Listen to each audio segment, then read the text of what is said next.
नमस्कार, अपना उत्तर प्रदेश देख रहे हैं आप और मैं हूं आपके साथ ज्योति। यूपी के सीएम योगी आदित्यनाथ ने शुक्रवार को एक महत्वपूर्ण बैठक ली, जिसमें 1 जुलाई से लागू होने जा रही नवीन आपराधिक न्याय प्रणाली के संबंध में तैयारियों की समीक्षा की गई और आवश्यक दिशा निर्देश दिए गए। आपको बता दें कि प्रधानमंत्री नरेंद्र मोदी ने स्वाधीनता दिवस के अवसर पर देश के सामने 5 प्रण लिए थे। इसमें से एक प्रण था गुलामी की सभी निशानियों को खत्म करना। इस प्रण को पूरा करने के लिए संसद ने अंग्रों द्वारा बनाए गए Indian penal code 1860, criminal procedure code 1898, 1973 और इंडियन एविडेंस एक्ट 1972 कानूनों को खत्म कर 3 नए कानून पारित किए हैं। ये कानून आगामी 1 जुलाई से उत्तर प्रदेश सहित पूरे देश में लागू होने हैं। नवीन व्यवस्था के अनुसार इंडियन पीनल कोड 1860 की जगह भारतीय न्याय संहिता 2023 स्थापित होगी। क्रिमिनल प्रोसीजर कोड 1898 की जगह अब भारतीय नागरिक सुरक्षा संहिता 2023 और इंडियन एविडेंस एक्ट 1872 की जगह भारतीय साक्ष्य विधेयक 2023 स्थापित होगा। नए भारत के ये तीनों स्वदेशी कानून पीएम मोदी के प्रण को पूरा करने वाले हैं। समाप्त किए गए तीनों कानून अंग्रेजी शासन को मजबूत करने और उसकी रक्षा करने के लिए बनाए गए थे।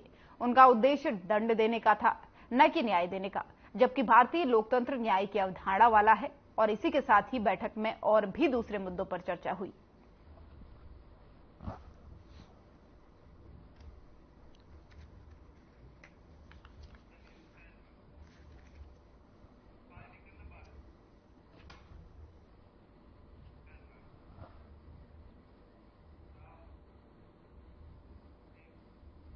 लोकसभा के नतीजे आने के बाद बीजेपी के नेतृत्व वाले एनडीए के संसदीय दल की बैठक हुई।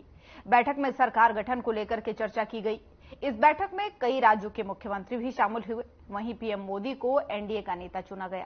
बैठक को पीएम मोदी ने संबोधित करते हुए क्या कुछ कहा है, आइए आपको सुनाते हैं। सांसदगण और हमारे राज्यसभा के भी सांसदगण, आप सबका हृदय से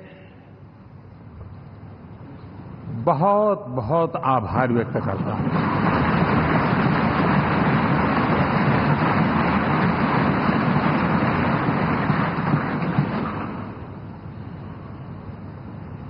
मेरे लिए खुशी की बात है कि इतने बड़े समूह को आज मुझे यहां स्वागत करने का अवसर मिला है।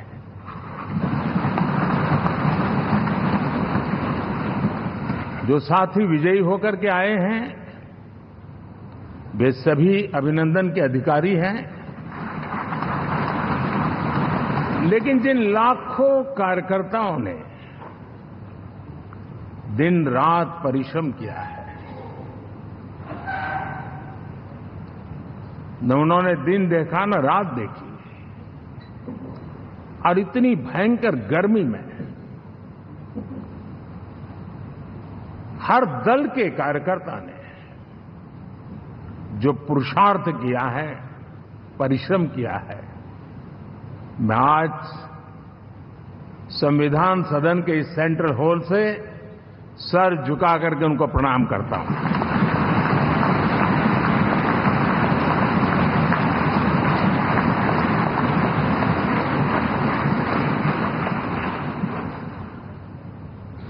साथियों, मेरा बहुत सौभाग्य है कि एनडीए के नेता के रूप में आप सब साथियों ने सर्वसम्मति से चुन करके मुझे एक नया दायित्व दिया है,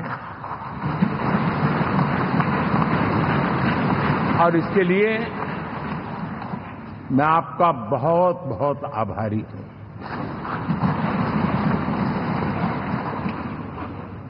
व्यक्तिगत जीवन में एक मैं जवाबदारी का एहसास करता हूं। जब 2019 में इस सदन में मैं बोल रहा था, आप सबने मुझे नेता के रूप में चुना था, और तब मैंने एक बात पर बल दिया था, विश्वास। आज जब आप मुझे फिर से एक बार ये दायित्व देते हैं, इसका मतलब है कि हम दोनों के बीच हम आपस में विश्वास का सेतु इतना मजबूत है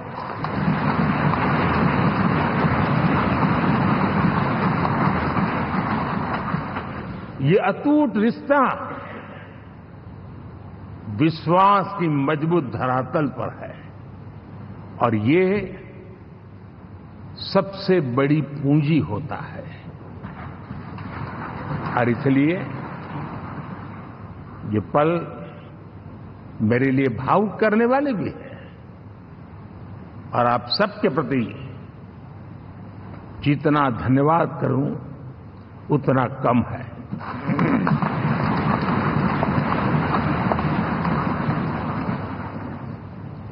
साथियों,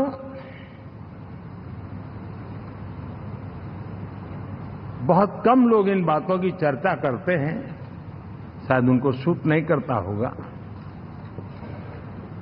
लेकिन हिंदुस्तान के इतने महान लोकतंत्र की ताकत देखिए कि एनडीए आज देश में 22 राज्यों में लोगों ने उनको सरकार बनाकर के सेवा करने का मौका दिया।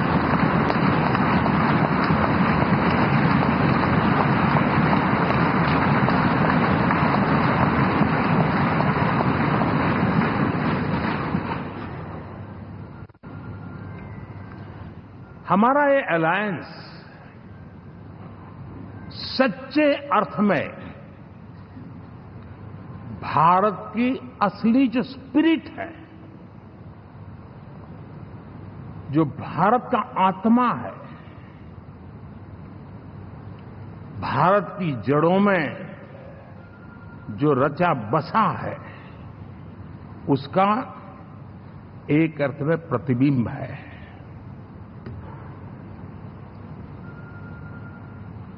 और मैं इसलिए कह रहा हूं कि थोड़ी नजर करें, हमारे देश में 10 ऐसे राज्य जहां हमारे आदिवासी बंधुओं की संख्या प्रभावी रूप से है, निर्णायक रूप से है, जहां इस आबादी आदिवासियों की ज्यादा है, ऐसे 10 राज्यों में से 7 राज्यों में एनडीए सेवा कर रहा है।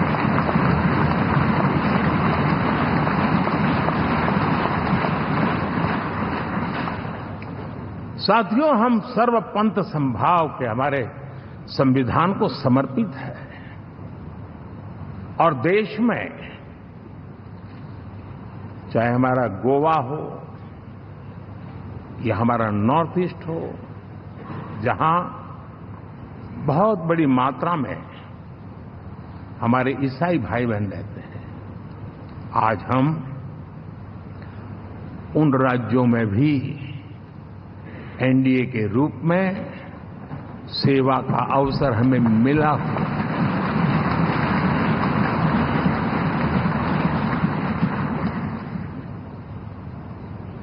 साथियों,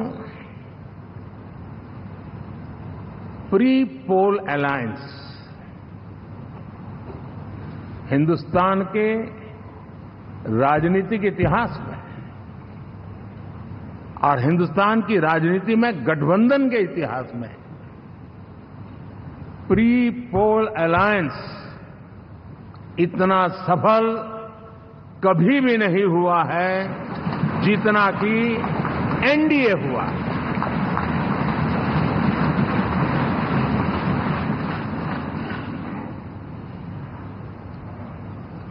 और ये गठबंधन का विजय, हमने बहुमत हासिल किया है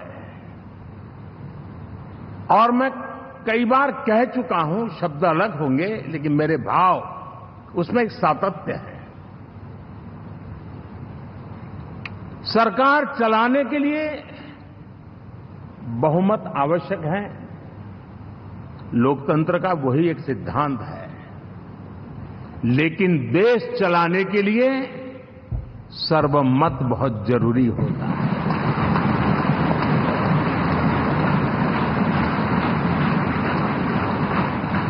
और मैं आज देशवासियों को यहां से विश्वास दिलाना चाहता हूं कि आपने जिस प्रकार से हमें बहुमत देकर के सरकार चलाने का सौभाग्य दिया है, ये हम सबका दायित्व है कि हम सर्वमत का निरंतर प्रयास करेंगे और देश को आगे ले जाने के लिए हम कोई कोर कसर नहीं छोड़ेंगे।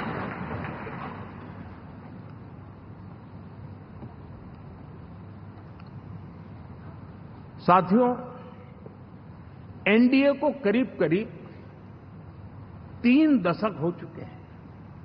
यानी आजादी के 75 साल में 3 दशक एनडीए, ये सामान्य घटना नहीं है जी। विविधता से भरे हुए अपनी लोकतांत्रिक और सामाजिक रचना के बीच में ये 3 दशक की यात्रा एक बहुत बड़ी मजबूती का संदेश देती है।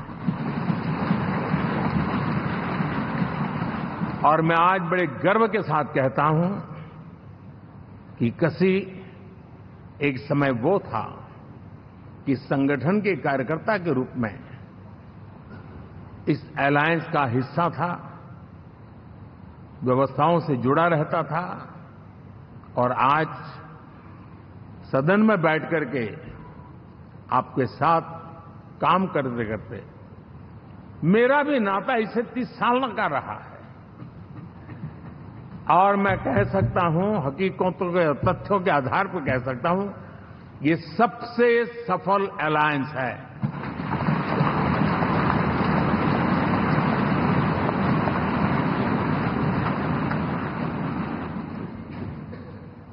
हम गर्व से कह सकते हैं कि 5 साल का टर्म होता है। इस अलायंस ने 30 साल में से 5-5 साल के 3 टर्म सफलतापूर्वक पार किए हैं और अलायंस 4थे टर्म में एंटर कर रहा है।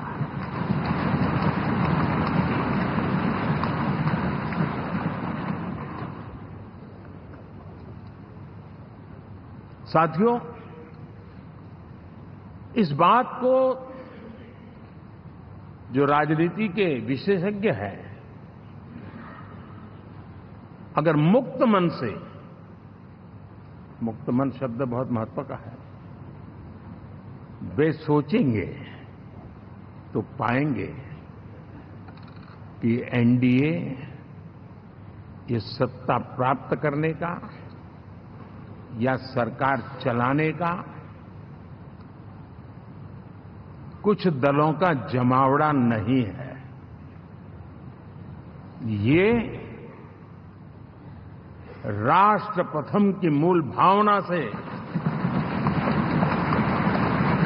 नेशन फर्स्ट के प्रति कमिटेड वैसा ये समूह है।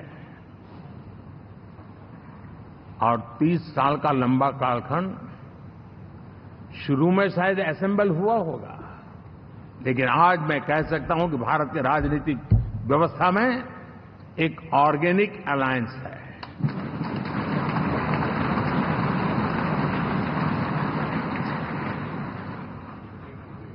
और ये मूल्य श्रद्धेय अटल बिहारी वाजपेयी, श्री प्रकाश सिंह जी बादल,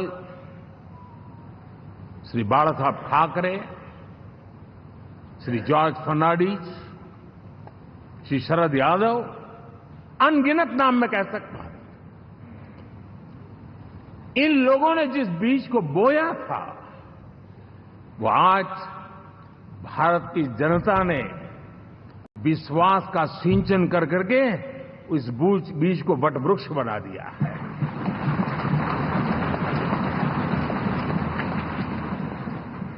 और हम सबके पास ऐसे महान नेताओं की विरासत है और हमें इसका गर्व है।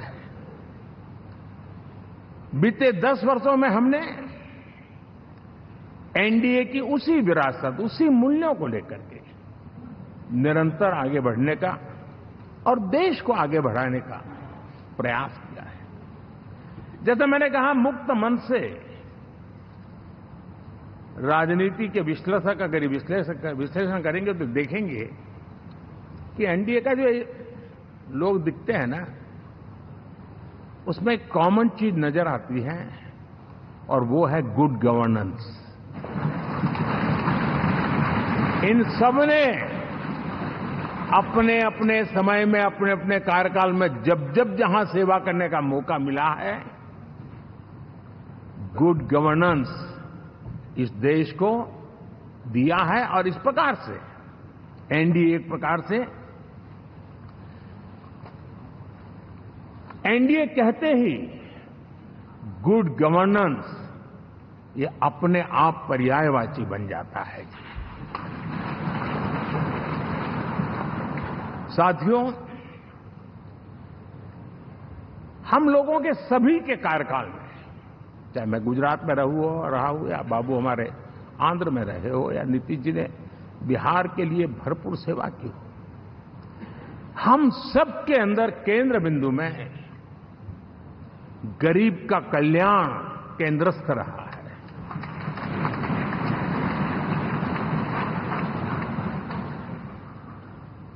और देश ने एनडीए के गरीब कल्याण के, गुड गवर्नेंस के 10 साल को देखा है। इतना नहीं, मैं कह सकता हूं देश ने इसे जिया है।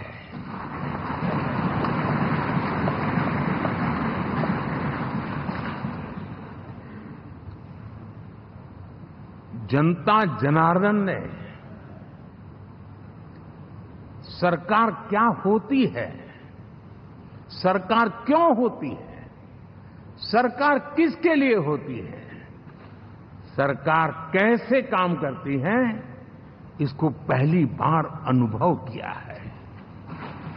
वरना जनता और सरकारों के बीच में एक खाई की व्यवस्था ही बनी हुई थी।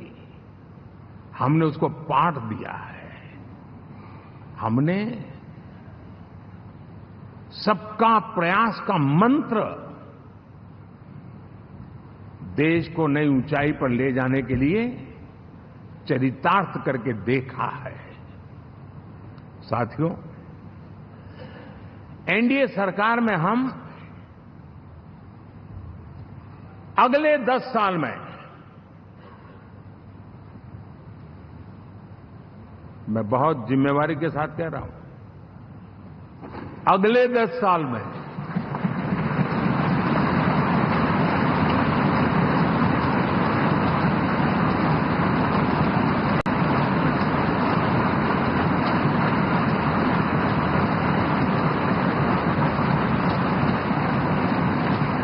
गुड गवर्नेंस,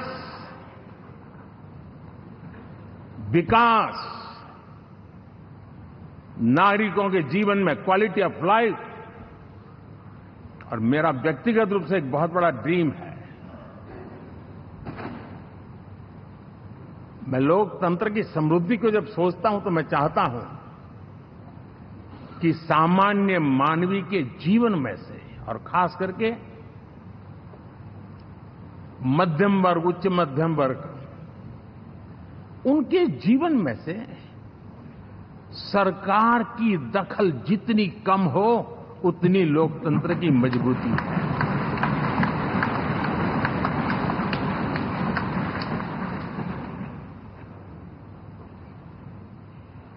और आज के टेक्नोलॉजी के युग में बहुत आसानी से हम, वरना एक दिन में 10 काम हो तो 10 अलग अलग वो सारी चीजें मांगेंगे। हम बदलाव चाहते हैं। गुड गवर्नेंस का ये भी एक महत्वपूर्ण पहलू है। लेकिन हम विकास का नया अध्याय लिखेंगे, गुड गवर्नेंस का नया अध्याय लिखेंगे, जनता जनार्दन की भागीदारी का नया अध्याय लिखेंगे, और सब मिलकर के विकसित भारत के सपने को साकार करके रहेंगे।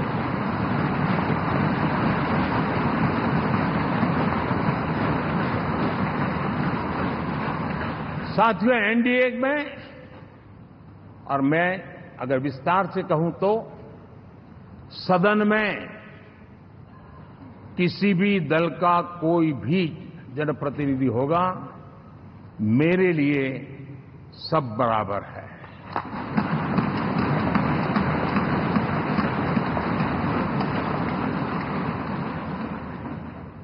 जब मैं सबका प्रयास की बात करता हूं तो मैं सदन में भी, चाहे वो लोकसभा हो या राज्यसभा हो, हमारे लिए सब बराबर है।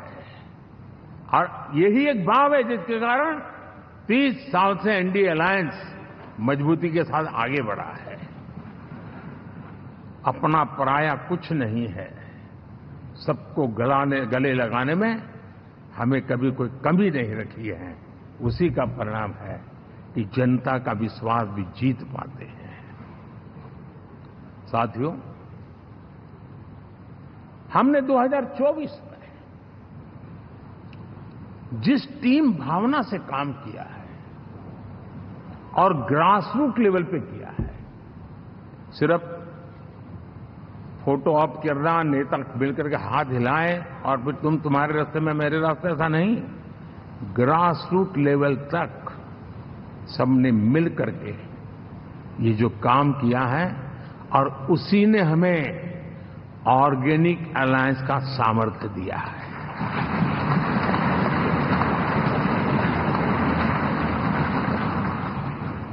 एक दूसरे का सहयोग किया है। हर किसी ने यही सोचा, जहां कम वहां हम। अगर कोई कमी है तो मैं आऊंगा, मैं मेहनत करूंगा, लेकिन तुम्हें कमी नहीं रहने दूंगा। जहां कम वहां हम, ये हर कार्यकर्ता ने जी करके दिखाया है, और तभी तो जीत आती है। साथियों, कभी कभी मैं कह सकता हूं कि हमारा 10 साल का अनुभव है, भारत के हर क्षेत्र का और भारत के हर नागरिक का जो एस्पिरेशंस हैं, रीजनल एस्पिरेशंस हैं, वे और नेशनल एस्पिरेशंस, इसका एक अटूट नाता होना चाहिए। इसके बीच में हवा तक गुजर न सके, इतना जुड़ाव होना चाहिए, तब देश आगे बढ़ता है।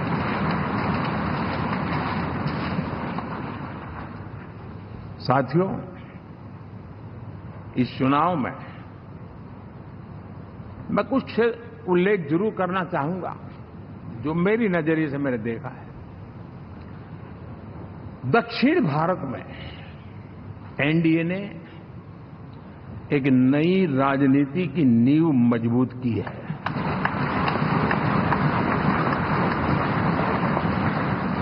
अब देखिए, कर्नाटक एंड तेलंगाना, अभी तो इनकी सरकारें बनी थी, लेकिन पल भर में ही लोगों का विश्वास टूट गया। भ्रम से लोग बाहर आ गए और एनडीए को गले लगा दिया। कर्नाटक और तेलंगाना में दोनों जगह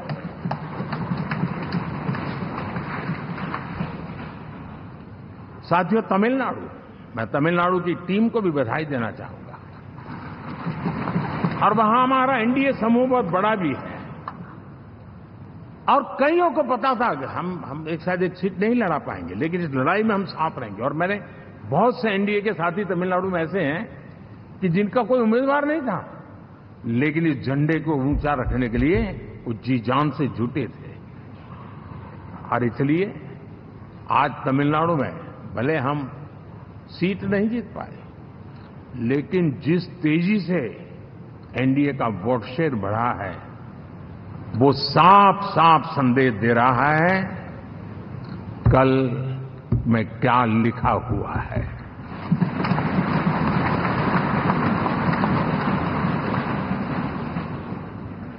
साथियों, पुडुचेरी हो, केरला, हमारे सैकड़ों कार्यकर्ताओं के बलिदान हुए हैं। यूडीएफ हो या एलडीएफ हो, शायद हिंदुस्तान के तो अपना उत्तर प्रदेश देख रहे थे आप। बुलेटिन में फिलहाल इतना ही। नमस्कार।